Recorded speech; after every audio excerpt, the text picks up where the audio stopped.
One of the biggest mistakes people make when they're training their dogs is they make it a big event, like it's a big party. Concentrate on keeping it subtle, clear, concise, and when in doubt, in the training session.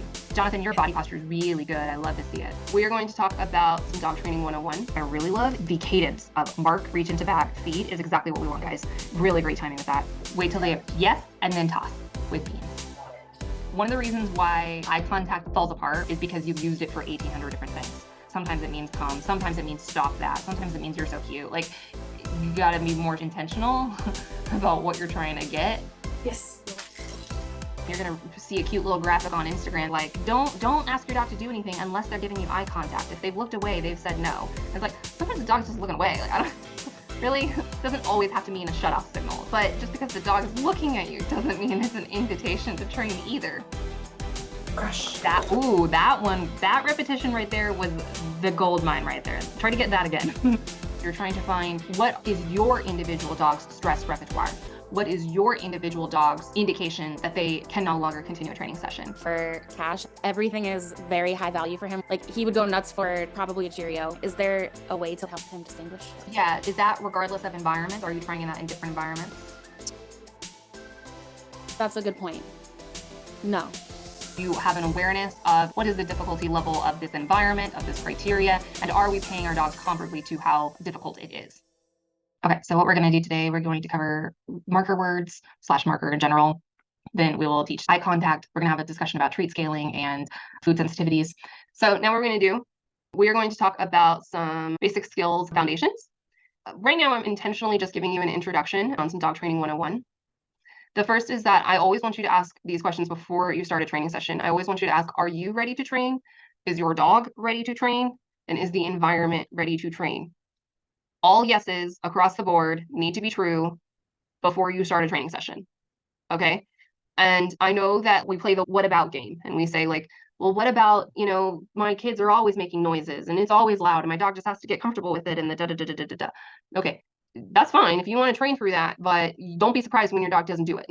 Okay, that's kind of what you're saying by that. You're saying, even if I decide to train when the environment isn't ready, or even if I decide to train when I am not ready, I can't be surprised when the training session sucks. Okay, well, that's the mindset that I want you to hold, is that we are always aiming towards success. We are always setting ourselves and our dogs up for success. And that means that we have yeses across this board, okay? And if any of these are a no, then we skip the training session or we wait 5 minutes or we just redesign the environment so that we can be more successful. So what does ready to train mean? Well, it doesn't just mean like logically, like you have your leash, you have your treats, and the sun is out and it's not a catastrophe. Okay. It doesn't just mean that. It also means you are in the right headspace. You have the patience to be working with a species who does not speak English, who is not your own species. You have the mental bandwidth to engage and exercise patience. And I don't say this condescendingly. I say this like with empathy. We don't always have a lot of patience. We're humans, okay? And we don't always have our full buckets.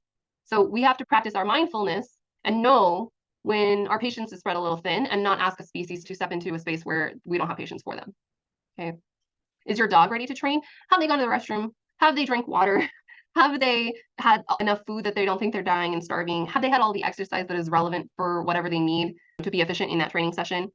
Have they told you, like, I am engaged with you? Or do they keep trying to walk away from you and go into the other room and they're like, I don't want to do this right now? You're looking for clear signs that Rover is ready and able to perform. And is the environment ready? Especially if you guys live in a house with other humans, whether they are children or roommates or whatever, they're going to live their life too, and they're going to be a ruckus, and that's fine. That's called being a human. But you have to know that that is also going to be very distracting to your dog. And your dog is trying to learn something new. And they're trying to learn it in a way that is completely different than how they communicate, because they're trying to learn from a different species altogether. So we owe it to them to, at the very least, try to make sure that the environment is quiet and calm and focused enough for them to be able to stay concentrated on what we're going to ask of them. The other thing that I want you guys to know is that dogs learn verbs. And so how I want you to think about this is that we are teaching our dogs actions or a series of actions. So instead of thinking, oh, my dog learns, I love you, I want you to think, my dog learns, I love you is human smiles at me and puts her hands on my ears and scratches, right? That's an action. So they're attributing some sort of event or occurrence to whatever words or cues you're creating. The other thing that I want you to know is that dogs often will learn the definition first and then create the cue later. So if you think about like the dogs always know the certain cabinet that has the leash. Okay. Well, they didn't learn that that cabinet was a positive thing at first. They didn't just all of a sudden have happy feelings with the cabinet. No, what they learned is that every time I'm about to go for a walk, mom walks towards this cabinet and opens it up and pulls at the leash, and then we go for a walk. So they learned the definition first and then said, hey, that cabinet means I go for a walk. I like walks, therefore I like cabinets, right? And they then attributed the association with it. And it is for this exact reason that we always teach the behavior before we teach the cue. And I know that practically, I'm not giving you a visual of that yet, but we will later. We always, like, we're going to teach sit. We're going to teach the dogs how to sit first before we teach them the word sit, because they're learning the behavior or the definition first and then attributing some sort of cue or association with it second. Now, you have noticed that I say the word cues and not commands. I am not going to come at you with a pitchfork if you use the word command. Everyone's going to live. Everything's going to be fine. Okay, it's not that big of a deal. Let's all put our guards down, okay? But the reason that I say cues and the reason why I encourage you or welcome you if you're able to adopt the word cue and get rid of the word command is really just a mindset thing. It comes down to the relationship you want with your dog. When we use words like command, we imply, often inadvertently, that the dog has an or else solution. Like do this or else. Do the sit or suffer a consequence that you don't want. This is a command, right? And instead, we really want to welcome the dogs into a conversation with us. This is a suggestion. It's a highly recommended suggestion. It's a highly informed suggestion. It is a suggestion you can trust. But at the end of the day, you have your own brain. So based off of the information that I provided to you, dog, and based off of the fact that you can trust the information I have provided to you, what would you like to do, right? And that is why I use the word cues and not command. Now, a cue can be anything from a verbal to an otherwise auditory, like you can make a sound with your voice. It can be a visual. It can also be a tactile. What we need to be cognizant of is the dog's interpretation of the tactile cue, and does the dog feel like there is an implied negative consequence, which is one of the reasons why people will say that a collar tug or tension on the collar can be a tactile cue. It can, but if the dog's interpretation of that behavior or of that tension on the collar is that it is a command that they must follow or else suffer negative consequences, then now it's an aversive. But something that I think doesn't get talked enough about is the fact that that is true for every type of cue. Even if you are giving a verbal word cue that has absolutely no contact to the dog whatsoever, you could be 800 miles away. If you give a verbal cue that the dog thinks is a command that they must perform or else suffer negative consequences, then that verbal cue can have a negative association. So those are the different types of cues. I highly recommend that you use words and, for that matter, the language with which you speak consistently. If you are in Brazil, I don't know that you want to be using English, okay? If you're in France, speak French to your dog, okay? We don't need to be like getting fancy with it. Use the cues that make sense for your dog. I also recommend that you use the tones that you want to use with real life. Okay, this is a true story. Story time with Jenna. Are you ready? When I first started training dogs with positive reinforcement, I had a mentor who was like, everything needs to be a positive, happy voice. You may have noticed, I don't really have that friendly of a silly voice. Okay. Like I'm pretty like dry. And when I tell you it was a show every time I was working with a dog, it was a performance. Okay. And it's just not like, this is not me. Like, so I want you to use the tone that your dog is going to be hearing forever. And most importantly, I want you to use the tone that makes sense in a situation. If you're not the type of person to be in the middle of a coffee shop being like, sit, sit. Okay, don't do that at home. Okay. So use the tone, use the language you are comfortable using with people staring at you. When you're teaching a behavior, I really want you to be thinking in terms of how minimal or how calm can I stay? The more talking and laughing that you do, the more actions that you do, the more your dog has to decode. When I've said this in the past, I get a lot of people that are like, but that's not fun. And I want to be able to smile and laugh at my dog. And my friends, go off, smile and laugh at your dog. Do all of the fun things. Okay, that's not what I'm saying. What I'm saying is the more excitement and the more actions that you put into the training session, the more your dog has to unpack what it all means. Whenever you are doing a training session, I want you to think your dog just has a big giant question mark in his head. And he's just sitting there being like, what does that mean? What does that mean? What about that? Well, what about that? Well, what about this? Well, what if I do that? Well, what is, oh, she blinked at me. Does that mean something? Right? So your dog is sitting there trying to decode this big image. And your goal is to make it as simple for him to decode as possible. And that often means that we are staying calm and we have minimal behavior that we're displaying. Your treats should always be in some sort of station. I don't recommend having them out like look, I got a treat. Like in many cases, you don't even really want them in your lap, unless sometimes dogs can be comfortable with them in your lap, and we can work on that. But in most cases, you want to have them in a very specific station. Now, something that I don't think gets talked a lot about is if you have a shepherd or a border collie or a herder or a very intense focused breed, I highly recommend you keep your treats at the exact same spot for every training session until you can start to change it. And here's why. When you change where the treats are coming from, that changes the pattern in their mind. They're like, this is different. You didn't do that last time. And our very intense breeds who love to work, who love to think, who love to problem solve and find puzzles and solve the puzzle, will think that because you are moving the treat in different places or the treat station in different places, that means there's some sort of riddle to be solved. So the more consistent you can be with your behavior and with your routine, the better your dog will be able to learn. And the other thing is, even though I haven't taught you a marker word, we're going to, I only want you reaching for your treat after you've given the marker. Do not reach for the treat before you give the marker, or else you're just making the treat part of the behavior and it becomes that much harder to get the treat out of the behavior so that you don't need to feed anymore. One of the reasons why positive reinforcement training gets such like a bad rep is because we use treats and because the dogs get hooked on the treats.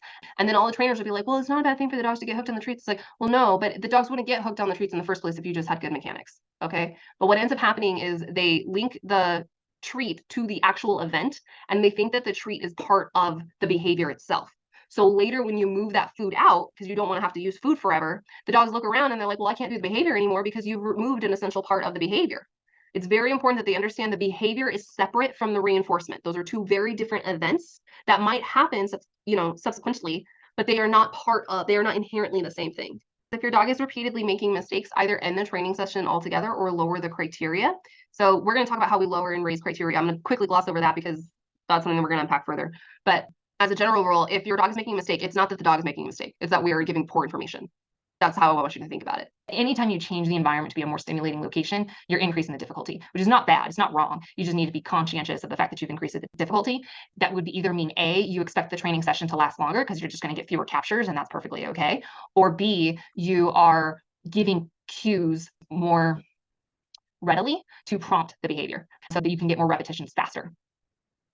And how long a training session is and for how many repetitions is completely determined by what it is you're teaching and the dog in front of you. As we move through these behaviors, you will see that I give common recommendations for how many training sessions for how many reps, okay? I'm gonna give you the recommendations because it's what people want, but my goal is that by the end of this class, you no longer are paying any attention to my recommendations for how many sessions and how many reps, because you really shouldn't be, if I'm being completely honest. What you should be doing is looking at the dog in front of you and seeing how many reps does this dog need to have an effective training session? How often should I train my dog? Right? And as we get more sophisticated as guardians, you will notice that you already have the number in your head. You're like, I got to do 3 sessions, 3 days in a row. That's the answer, right? So we're going to look at a couple of training sessions just to kind of give you some visuals here. So Katie is teaching Tucker paw, and you'll see that she's going to offer her hand extension. You're going to see she has her treat station in one spot.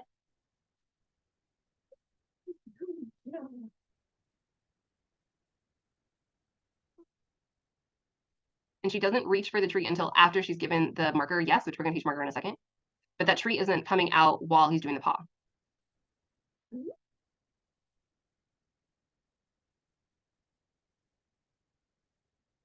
Okay. You'll see that her potty position is super calm. She's going to have a very clear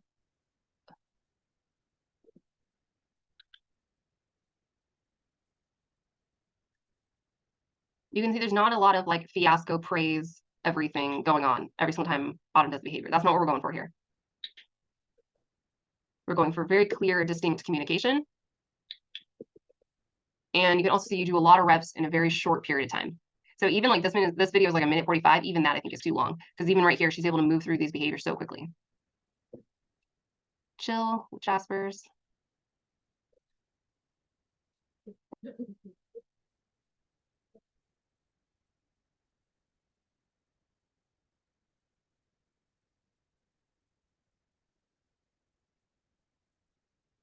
One of the biggest mistakes people make when they're training their dogs is they make it a big event. Like it's a big like party. And I really want you guys to concentrate on keeping it pretty subtle, clear, concise, and when in doubt, in the training session. All of these videos are like 2 minutes, 3 minutes, and in most cases, those videos are too long. I mean, I guess right now Jasper's took a break, so they took a break too. But like in most cases, a training session really only needs to be a minute and a half or less because you're just moving through those reps so quickly. Let's talk about what a marker is. A marker is simply an identifier that tells your dog when they have completed a desired behavior and there is a reward, usually a treat or some other sort of reinforcer coming to them. So it's just a way to identify that thing that you just did right there. That is what I want you to continue doing. That is what's earning you the treat, okay, or whatever reward for that matter. Now, despite popular belief in the positive reinforcement community, the science is actually, and when I say science, I mean there's literally been peer-reviewed scientific literature on this, okay? Science has shown that markers, or in the scientific language, it would be considered a primary reinforcer. They have shown that they are not required and that they don't really make a difference either way. They're not helping the learning, they're not hindering the learning. It just kind of is, okay? And I think it's important that I give you that disclaimer because despite that, I'm going to still recommend that you teach a marker, also I wouldn't bring this up. And let me unpack why I still recommend it. First of all, I could be totally wrong. We could all look back at this video in 10 years and have a good laugh at how stupid Jenna was. Okay, that's number one. But one of the things that we identify with science is that while they have done pretty in-depth literature, it isn't, there are nuances that the literature still hasn't been able to examine. Specifically, it's not really looking at reactive dogs or sensitive dogs. It hasn't done a good job looking at distance. So how far is the guardian from the dog doing the behavior and how does that impact? So there are still some holes in the scientific literature. And just based off of my personal experience with markers, they may not be doing a whole lot for you inside the house with little to no distractions. I'm just gonna be honest, like in your day-to-day life in the house, especially right now, a marker is probably going to do diddly squat for you. Okay. But the reason we would want to teach it is actually for those harder criteria things that are coming down the road. Okay. So, having guests come over, dealing with strangers on the street where we want them to engage in the right way, where we are teaching more advanced skills that might have more subtle behaviors that we're trying to reward. One of the reasons why we use a marker, the goal is that even if you're all the way upstairs in the bedroom, your dog does a behavior that you want to mark and reinforce, you can give that marker at that moment. You say yes. You go all the way downstairs, you go into your pantry, you pull out the bag, you get the treat, you hand the treat to them, and the dog still knows why they're getting that treat. Why? Because you have a marker. That is the purpose of the marker. But in these early stages where obviously your dog's not as fluent in how the marker operates, you can't necessarily expect that right this second. But I would encourage you to have that goal where you are dropping in markers where you know you will be able to then go get the treat and hand it to your dog, even if there's a little bit of lapse in time. And so while in these early stages, I really don't think the marker is going to make that big of a difference one way or the other. The reason I still recommend you teach it is so that when it does come time for those more advanced skills, your dog already knows how the marker is operating and you're not reinventing the wheel to get them to understand what's going on. So a marker word is usually yes. You might also hear it as yep. You might hear it as good.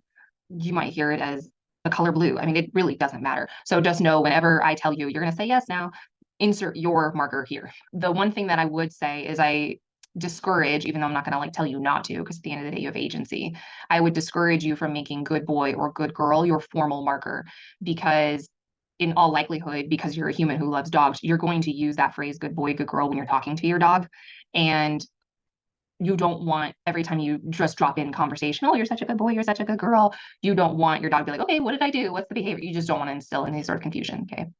I do recommend that you use the normal speaking tone that you plan on using for the rest of your life, kind of like we talked about before, especially if you are like me, where you like to mostly just train in silence with just you and your dog. I don't recommend amping up the energy level of that by making it a very super enthusiastic yay or whatever. You can use a clicker. Clickers are totally preferential. I always give a disclaimer because of my experience working with behavioral issues that there are a lot of dogs with noise sensitivities who don't like the clicker. It's one of the reasons why I don't suggest it, but it also, one of the reasons why I don't always suggest clickers is because some people, some emphasis on some people, find it very hard to hold the clicker and train. And so just functionally out in the world, the clicker can kind of get out of the way.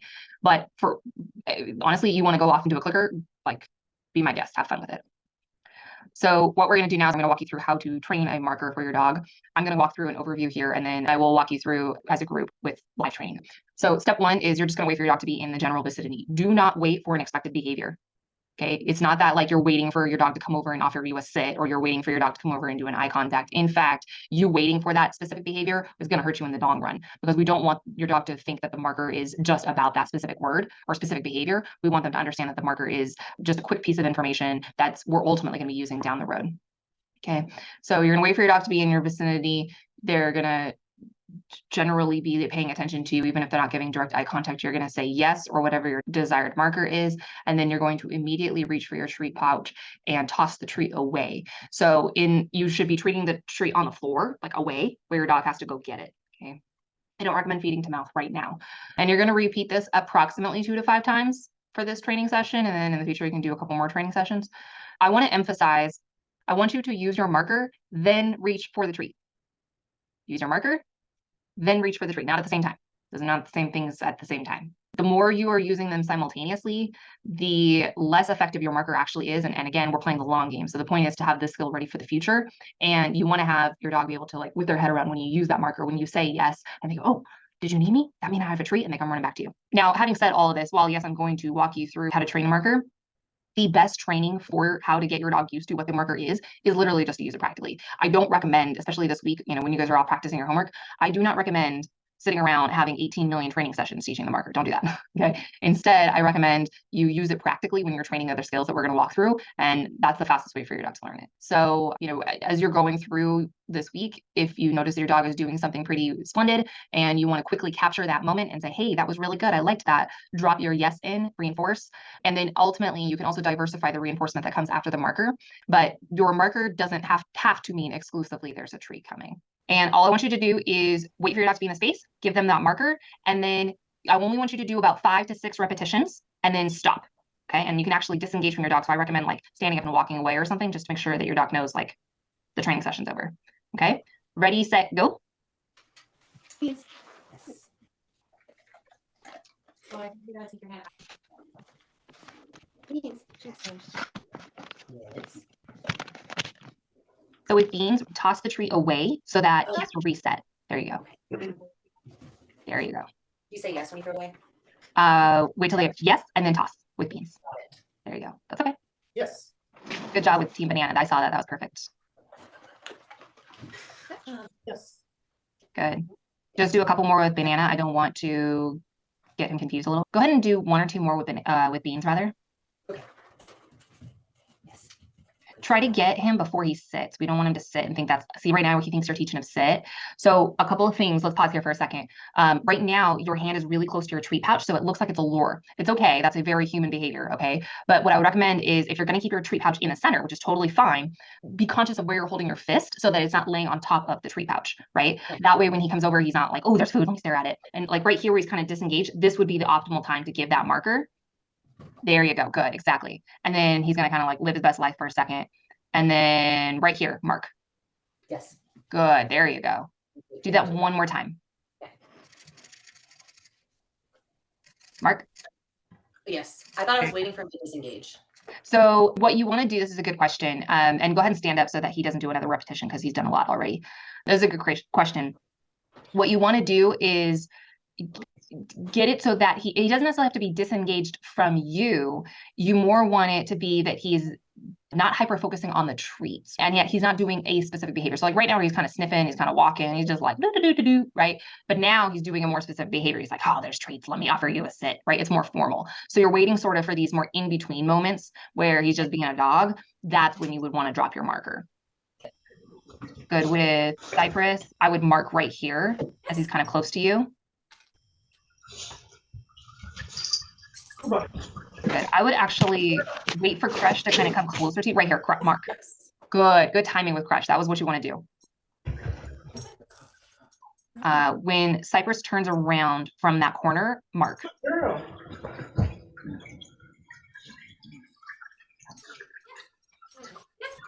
There you go. That was good timing with Cypress. I could take that. Yep. Yes. I would say 1, maybe 2 more Crush, but I think you're pushing your luck a little bit. Okay. Yes. Tired. Yes. Yes. Yeah, I think with Team Kuba, I'm going to help troubleshoot what's going on. She's having a hard time orienting where the treats are going.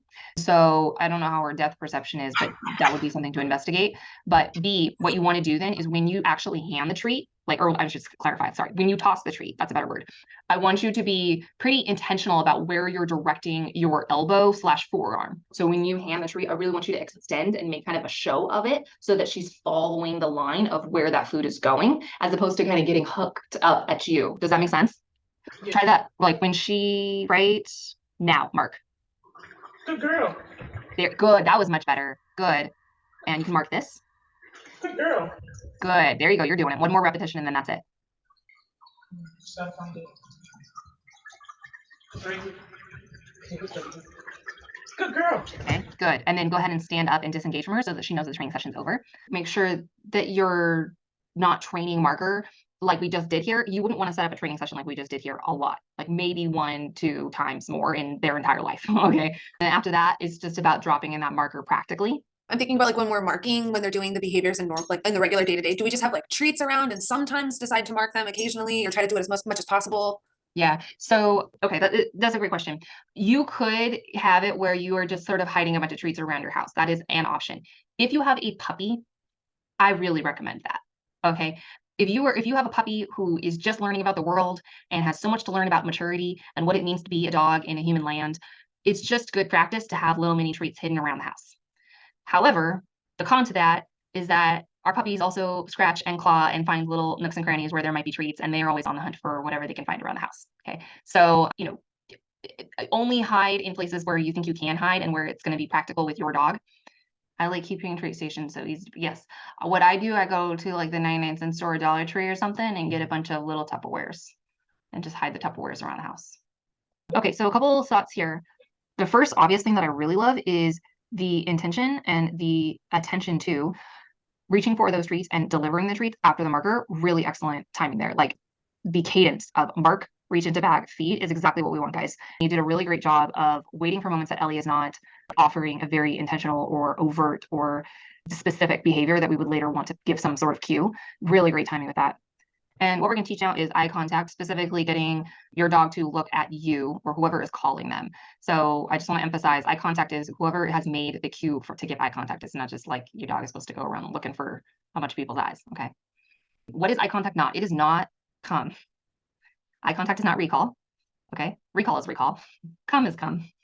Okay. But one of the reasons why the eye contact behavior falls apart or your dog just starts to ignore it is because you've used it for 1,800 different things. Sometimes it means I need your eyes. Sometimes it means come. Sometimes it means stop that. Sometimes it means don't do that. Sometimes it means you're so cute. Like you got to be more intentional about what you're trying to get. If you're asking for come, it's come. And it's only the eyes moving towards you. In some cases, we're looking for a behavior, right? Like, or I should be more clear. Sometimes we're looking for the head to whip around, right? But there are absolutely dogs that are highly specific. And if you say, I want your eyes, and what you're training is eye contact, they will very gladly not move their head.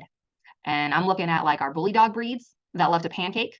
I'm looking at our shepherd breeds that really love learning 1,800 different cues and behaviors. Okay. But what's coming to mind especially is like the bulldogs. If you teach them eye contact and their head is flat on the floor, they are not moving that head. They're just gonna move their eyes. So what are the cues that you can use for eye contact? So one option is you could just use their name. So their name just means eye contact. Now, let me unpack this a little bit. I think there are good arguments for why you would use their name, and there are good arguments for why you wouldn't. Personally, if someone's calling my name, I know they want my attention, so I'm going to turn my eyes to them.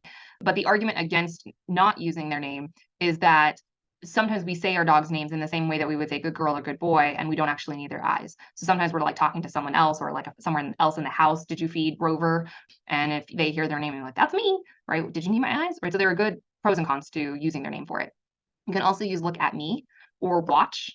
You can also use your arm raised straight in the air. This. Okay. Having your arms straight raised in the air is also used for recall. And the reason that they use that visual cue is because the dog can see it from far away. So if your dog is at a distance where they may not be able to hear you as well, or if there's a lot of noises and your dog may not be able to orient a sound per se, then having a very clear, large visual cue, like having an arm straight in the air, is sometimes a little bit more visible. First and foremost, I do not recommend lowering eye contact. Let me give you a visual of what I mean by what I do not want you to do. No shade to this dude, okay? It's just like, you cannot stress this enough. Do not do this. There's a thought when you were looking. So like all of this And then situation. watching, yeah, beautiful. Okay, like do not do that. This right here, this whole like situation. And then watch me, yeah, beautiful. Okay, do not do that. Okay, let me unpack why. At the very least, the reason you wouldn't want to do this is because you can get yourself bit in a heartbeat. Okay, like step one, want to get attacked by a dog in the face? Put your face near them and in a treat nearby. Okay, like that's number one. Number two, even if that's not the case, even if you're not necessarily worried about that happening, what's happening is you are getting the dog to think that the watch me or the look or the eye contact behavior is always going to require a treat by your eyes. It becomes much harder to fade out that treat later. You can cause a lot of frustration. It's an unnecessary battle, okay?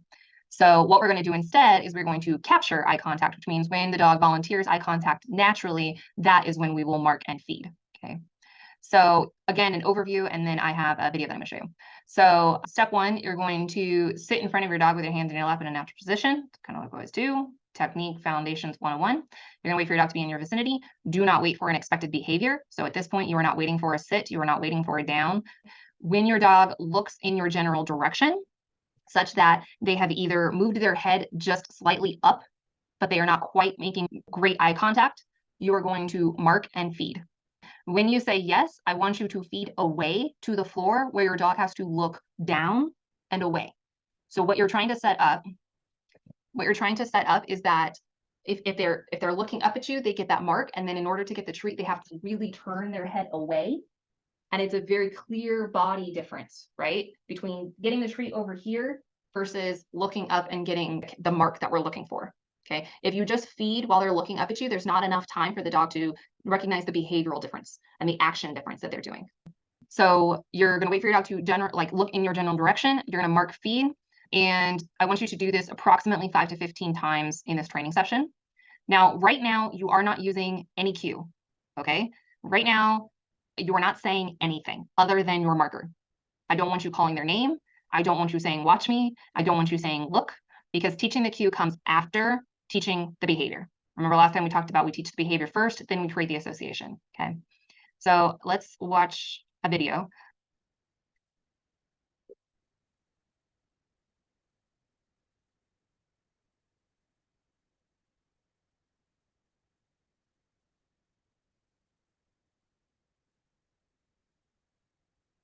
So what we really love about that particular moment, first of all, we can really see that she's dropping Lupin's treat far away, right? So there's obviously a very big difference, like behavior difference. But one of the reasons why I love this moment is watch where she places her treats or her hands back in her lap, right? They go back to a neutral position. So there's real calm behavior. And it's probably hard for you guys to hear, but you can watch just based off of when Lupin responds. There's actually a moment where it almost looks like Lupin is giving her eye contact, but he's actually just looking at her treats. And then the second that he flickers his eyes up at her, that's when she's going to mark. So there's like a slight delay, right? And that delay tells a lot of people, but particularly your dog, specifically the exact moment that they've done the right behavior, right? So there's a big difference between if I'm your dog and you're the guardian, okay? There's a big difference between you looking here and then looking there, and I'm looking here and I'm looking there, right? And being conscious of when you're actually timing that mark can be very informative on exactly what's getting them the treat, okay? With Banana, I would actually just reset him. Oh, that's a good moment. There you go. So I was gonna say, if you wanted, you could just toss the treat to get him away from you since he's kind of staring at you. With Cypress, wait for him to, there, I would take that. Perfect timing with Cypress. I heard that. That was perfect.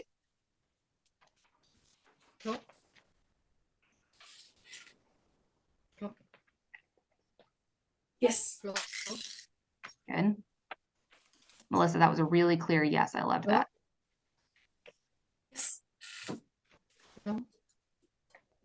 Yes. Good, Jonathan. That was good. I saw that. Yes. Jonathan, your body posture is really good. I love to see it. Yes. Yes. I would do one more rep with Cypress and Banana and then stop. Yes. With Cordy, your palm position, like your body posture is really good. Keep that. Yes. Good. Melissa, I love your treat placement. I'm just gonna have you do one more rep if you think you can get it. Yes. Good. Yes. Girl. Good. I'm glad with Team Yuffie you just got on the floor. That was helpful for her. Good girl. Yeah, good job, Kuba. I saw that. She's living her best life over there, man. You guys are all doing really good. Girl. Ashley, I love that you're waiting for them. That's great. Yes. Good girl. Is Yuffie disengaged or is she confused? She's confused. Okay, then what I would recommend, take that, yeah. So what you could have done, and in this case you just spoke, but what you could do if you get in a kind of like weird block is just kind of shuffle in your spot just a little bit. Yeah, kind of like Holly just did. I don't know if you can see that, but Holly just kind of reclined a little bit. Sometimes just a small, very human fidget. You don't want to make it a big thing. It needs to be very human of you, okay? Good girl. Yes. Crush probably only has about one more rep in her. Okay. Yes. Good girl. Good. With Kuba, I would end that training session. Yes. Good girl, baby.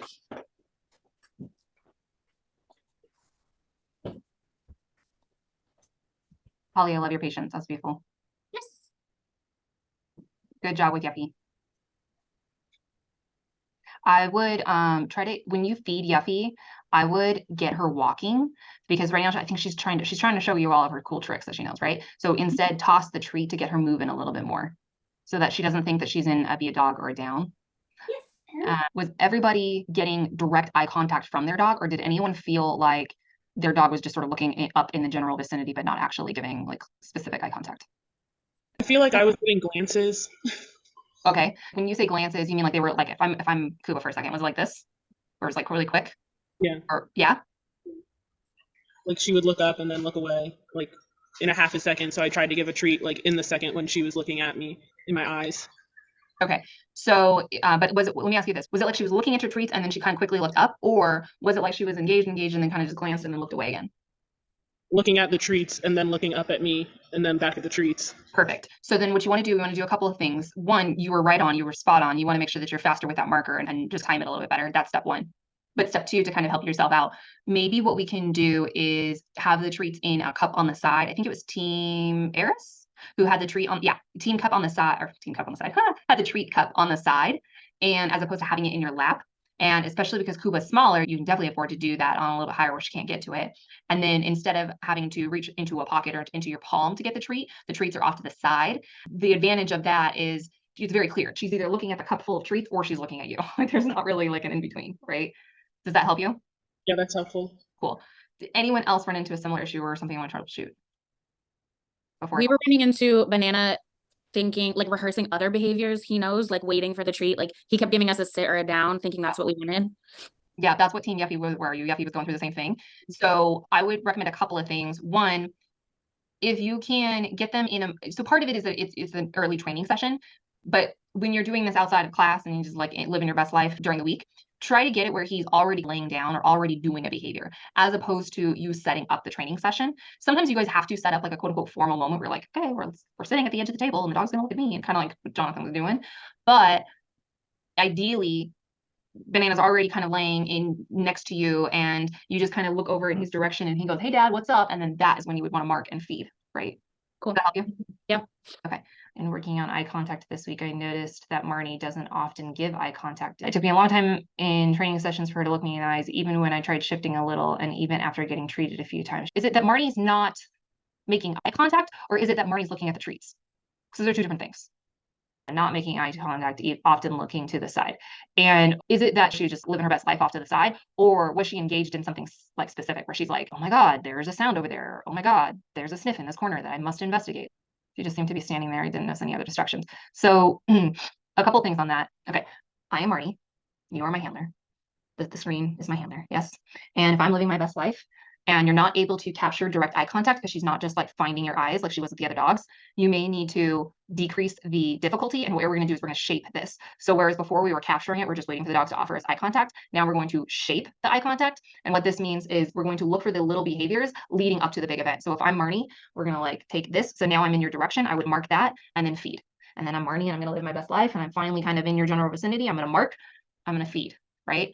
And then I might move from, okay, I'm facing your general direction consistently. I'm just going to wait for my dog to raise my head just slightly. And then I'm going to mark and I'm going to feed. And then I'm Marnie and I'm kind of in the general vicinity, but I'm not quite making eye contact. So I'm going to wait till my eyes have just raised a little bit. Then I'm going to mark and I'm going to feed. And then I'm going to start to increase the difficulty so that it's a little bit more raised. And then I'm going to mark and then I'm going to feed. And you're shaping the little increments leading up to direct eye contact. Because like shaping is definitely a normal thing that we have to do with eye contact. It's just in the particular dogs that we've worked with here, we haven't had to do that, but that is a perfectly normal obstacle to have to navigate. There's nothing unusual about that. If you end the training session and your dog continues to do the behavior, you need to make it abundantly clear that the training session has ended. And that means often at the very least you are turning away, at the very most you are walking away, making sure the treats are completely gone. And one of the reasons why, by the way, I don't do live training classes like this, we're honest, anymore, is because live training classes are just completely abnormal for the dogs. And there's no reason why we would ever be sitting around for an hour and a half asking for the dog to give us attention. This is why I just don't do it, okay? So make sure that you are trying to keep those sessions really short and you're making them feel as organic as possible. Cypress, he doesn't like to make eye contact for long periods of time. He likes to almost feel like blow you off a little bit. Yeah. So that was actually, you just like lined me up for the next thing that I was going to word vomit at you. So thank you so much for that. Now from here, to increase the difficulty on eye contact, you have two different ways to make it more difficult. Okay. You can, step one is to increase the duration that the dog has to look at you. And the way that you do this is by delaying your yes. Okay. Delay the yes. So I'm going to be your dog. You are my guardian. Okay. I'm gonna be like doing my best life. I'm sniffing. And then I finally look at you. And typically, as soon as I looked at you, you would immediately give me a yes and feed, right? And instead, what you're going to do is when I turn and I look at you, then you're gonna give me a yes. So you're just gonna wait a millisecond, 1, 2, yes, and then toss the treat. And you're going to gradually increase the time before you give that marker, okay?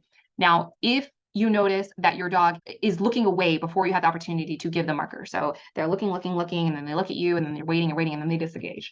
What that tells you is they're not quite ready for that duration. So either A, if it's just a millisecond, kind of like we're talking about Kuba, it just means she's not ready for that duration yet. Like this is too hard of a criteria right now.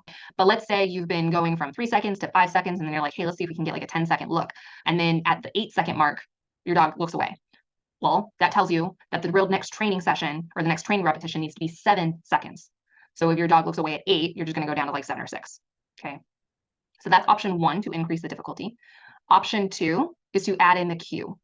Okay. Now, in order to add in the cue, all you're going to do is say the cue at the exact moment that they do the behavior. Not before they do the behavior, as much as possible, not after they do the behavior, at the same moment that they do the behavior. Okay. So if they're looking over here and then they're looking, yes, that's typically when you would mark. Now it's going to be looking at me. Yes, treat. Okay. So right now, what we're going to do live is we are going to give the cue. We're just going to attach the cue to the behavior. And I just want you to attach the cue at the same time that your dog gives you that eye contact. Look at me. Yes. Good timing, Paris. That was really great timing. I'm gonna mark after and give treat after. Yes. I think with banana, you're gonna have to toss that treat all the way around. Make a move for it. Look at me. Yes. Look. Yes. Yeah, Team Cordy, Katia, your body posture is so chill and relaxed. I love to see it. Look. Eris, I think, only has about 1 or 2 more repetitions. Yes. Yeah, Yes. move from over. Yes. Look at me. Yes. Good timing with banana. I saw that. Look at me. Yes. Look at me. Yes. Boy. Look at me. Yes. Yeah, Eris is probably wrapped. I think, yeah, good job with Cordy. I think she's probably wrapped too. See if you can keep Crush out of that down as much as possible. So try to speed up a little bit. Crush. Yeah, now she gives you a sec. She's tired. Good patience, Ashley. I love to see it. Crush. Stand. Your treat placement with Team Yuppie is really good. Crush.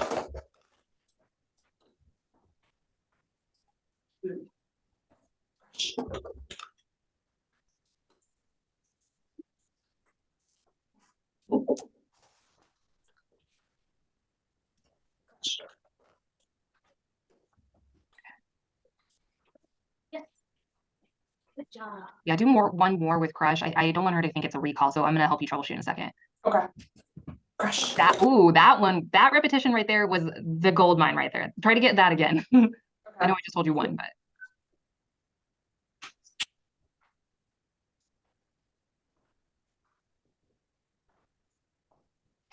there, take that. With Crush, you're running into the same issue that we ran with Banana, where we want them to be paying attention, but we don't want them to be offering some sort of behavior. Yuffie was running into that a whole lot. And so there was a moment where Crush was kind of walking around by her dog bowler by the door over there. And then she just kind of casually looked in your direction and was like, hey, mom, what's up? Okay. We want to try to replicate that more. We want to get more of those moments. Okay. Or if she's going to stay in this down position here where she's just like hanging out with you, then we want to keep her in that spot. Okay. As long as she's not, what you were running into is that she just kept offering you a sit or a down or a recall, and we don't want to confuse her on what behavior we're actually teaching. Okay. Okay. Yeah. You're using Crush as her name, as her eye contact cue, right? Yeah. Okay, let's just jump into the next criteria and see if that helps her. So all I want you to do is say her name very clearly. And if she gives you eye contact, immediately mark feed. Okay. Crush. No, she's not ready for that. That's okay. She's looking. That's good. Yeah. Take that. And feed to, yeah, good. Okay. Say her name again. If she take that. Yes. If when you say her name right now, she just kind of stays in the down, but gives you that head up like she just was a second ago, instead of feeding to the floor, feed to mouth, as long as she stays in that down. Okay. Crush. Yes. There you go. That was cleaner. Do that. Try to get that 1 to 2 more times, just like that. Crush. Wait till, yeah, Yes. she's finished eating. Oh, sorry. It's okay. What you can do throughout this week, just intuitively training, if you use the watch me cue or the look me cue or whatever word you're using for this behavior, and they give you eye contact, make sure you mark and reinforce it. The key though is to make sure that you don't want to assume they know it, okay? Especially if you're using their names, they're used to just ignoring their names. Like they're used to them their name not mattering. Okay. So now all of a sudden we're giving purpose to their name, and it's going to take them a while. Even if it's a sound they're familiar with, they have to redefine what that sound means. So let's look at Ellie's eye contact here. Yes. Nice timing. Yes. Oh my gosh, Annie, your mechanics are like continuously stellar. There you go. I saw you move that hand. Yes.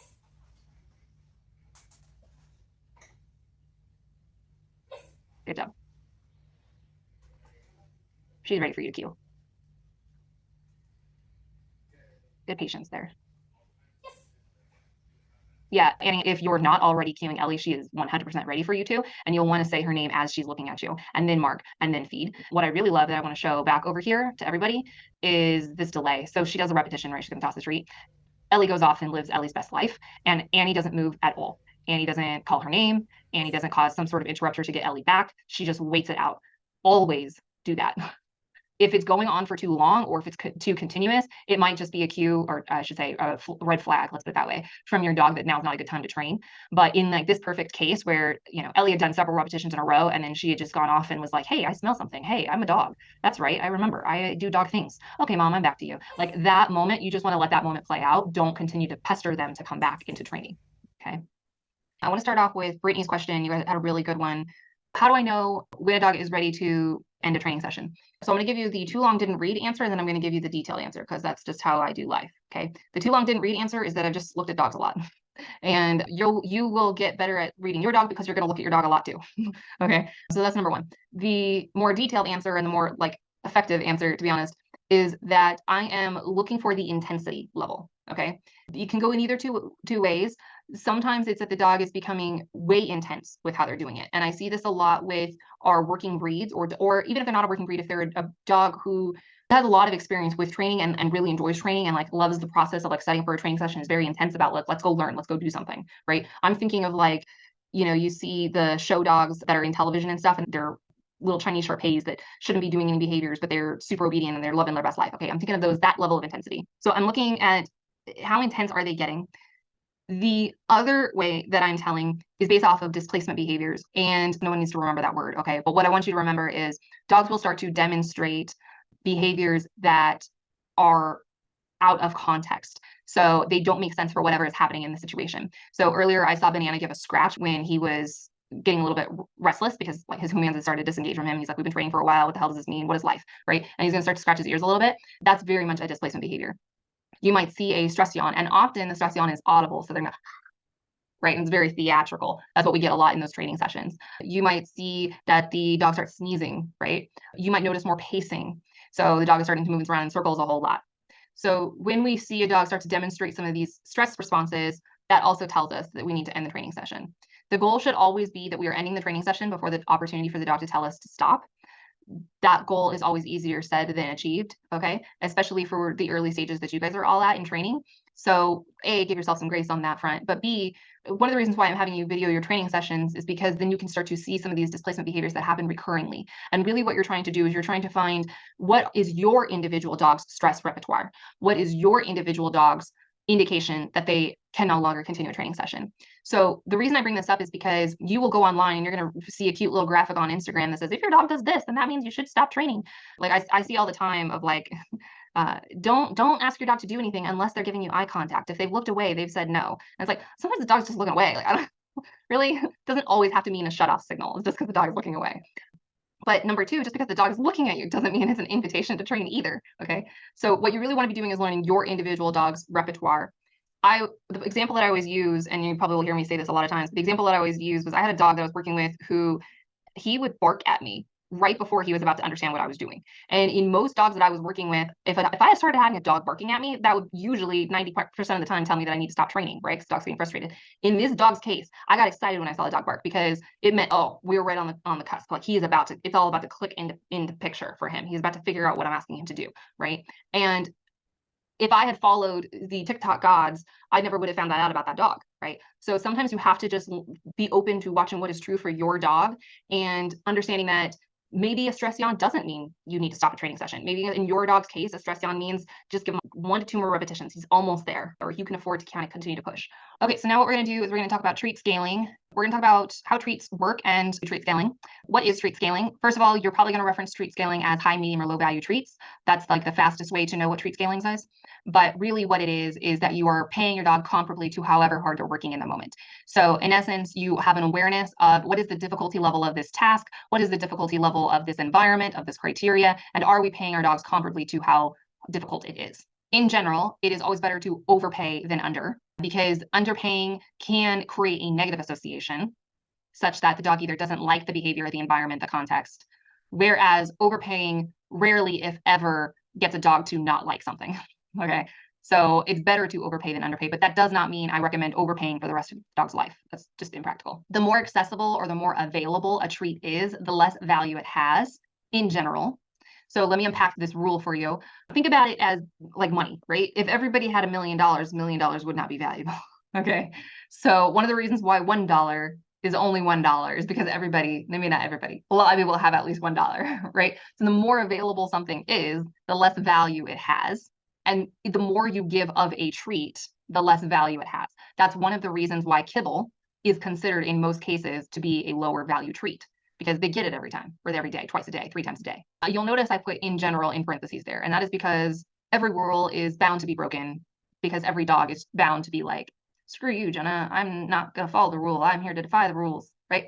And the perfect example of this is my dog. When he got a treat, or when he got a piece of bread, he went absolutely out of his mind. He was the only dog that I've ever known in any universe who valued bread, plain bread, as high value. Okay, so yes, there are always dogs that will get something every single day and still have saliva like it's Christmas Eve. The other thing is that dogs do not know human food versus dog food. They only know food and context. So let me unpack what that means. Dogs are not looking at food going, oh, that's a human food, turkey, that's human food. Oh, that's put in a dog treat bag, that's dog food. That over there is a deviled egg, so that's human food. But that over there is egg flavored treat, so it's dog food. Like, they're not doing that, okay? What they're studying is the context of the delivery of the food, okay? So if you are constantly going to your pantry and getting food for yourself and then getting food for your dog, and it's in the same place, or it's coming from the same moment, or it's coming in the same bag, they will start to think that bag is theirs. If you pull a Ritz cracker out, eat it, and then pull another one out and give that to your dog, they're going to start to think Ritz crackers are something we share. They are studying contexts. So if there is food that you don't, or a place like the kitchen that you don't want your dog begging, do not give them food in that environment. It's as simple as that. We are going to be doing testing for treats to find the dog's value system.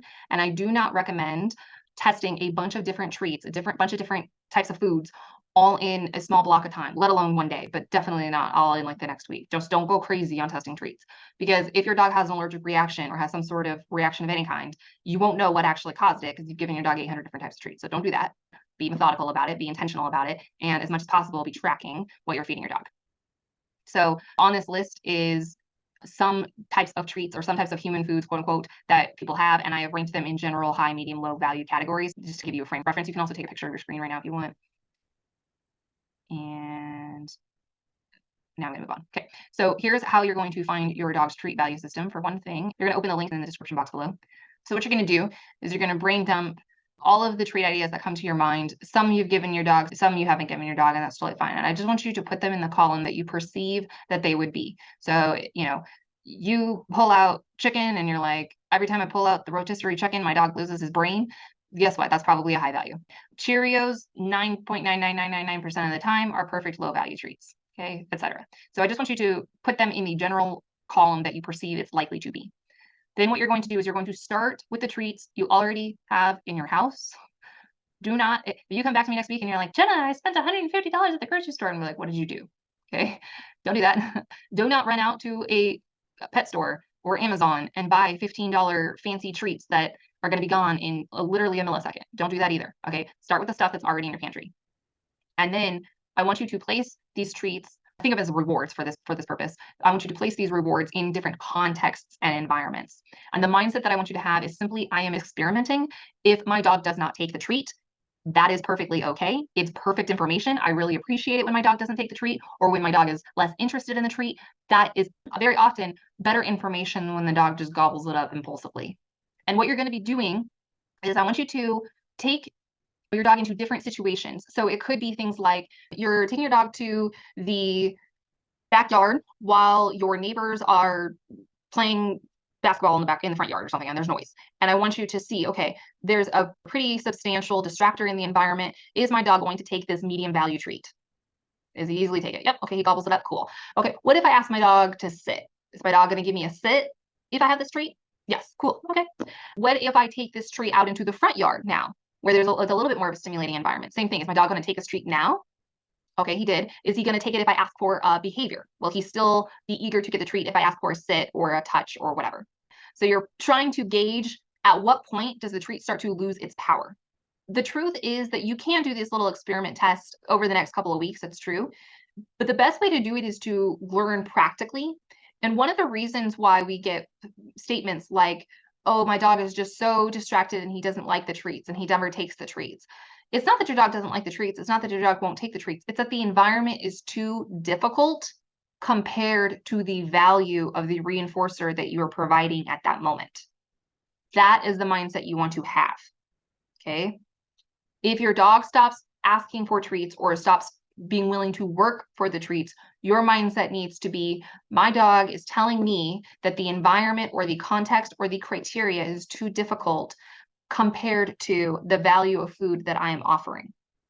I have a question for Cash. Everything is very high value for him with the dog that likes white bread that you were describing. Like, he would go nuts for probably a Cheerio, for an ice cube, for anything. Is there a way to help him distinguish, or? Yes. That's what I'm trying to ask, but yeah. So is that regardless of environments? Are you trying that in different environments? that's a good point. No. Okay, so that usually is my first line of defense, because Okay. you're right. Like, there are a lot of dogs that, especially in the house and in low stimulating environment, they're like, I'll take anything you got. Mhm. Like, I can see Crush already. I don't even know Crush, but I'm like, come to mind. Okay. So especially like, it's the retriever family. They're just like, give me food. Okay. The first line of defense would be environments. If that is still true, then honestly, the next thing that comes to my mind is it's not a food problem, it's an arousal problem. And that's something else, right? Okay. So when I see that a dog is just like gobbling the food, I'll take anything. That often tells me, and I'm totally projecting, I'm not saying this is the truth for your dog, I'm just saying in general, that it often can indicate that a dog is actually latching onto the food as a stress response. Even if it's happy arousal, it's a stress response. Oh my God, right? And it's impulsive. And at that point, it's no longer a treat scaling issue, it's an arousal control issue. Got you. You know Cash a little bit, and you're probably very much on the nose with that. Thank you. So if you have a dog with food allergies, first of all, I highly recommend that you look at the recipes or the ingredients of whatever food you already give them. So whether that is their kibble, their dog food that you're giving, if you know that they have a safe treat, dog treat that you can give them, look at the ingredients of that. And any of the ingredients in there are things that you can continue to give your dog, but straight. So for example, if some of the ingredients is apples and carrots, then you know you can give your dog apples and carrots. Okay, so that's the first thing. Number two, if you have the capacity and you have, quite frankly, the privilege to be able to get your vet to do an allergy test on your dog, I highly recommend it. It can be truly a lifesaver to just request your vet put in a little order for an allergy test to get that response back on all of the things that your dog is allergic to. And then the third thing is, don't be afraid to get the broth version of whatever protein you can give your dog. So if you can give your dog turkey, but you can't give him chicken or salmon, but you can't give him whatever, beef, I don't know, okay? Then go and find the soup broth of just that and try to find like an organic one. And then what I want you to do is you're going to drop some of that broth on some of your other lower value treats, like carrots, like apples, whatever, because blueberries, because then you're going to start to drip in some of that protein flavor. It's never going to be as high value as the real deal. But if your dog can handle certain proteins or they can handle just a little bit of proteins, then sometimes adding in that broth can really be a difference. Having said that, if you have a dog with allergies, like, you got the short end of the stick. I don't know what to tell you. Like, it sucks. Like, okay. And like a lot of times we can get creative in how we give treats, but it never gets fun for you to find treats. It's always going to be a problem. It's just sort of life with a dog that has food allergies. Okay. It's all that more important that you get that treat scaling worksheet and you literally are keeping very clear track. It's all that much more important.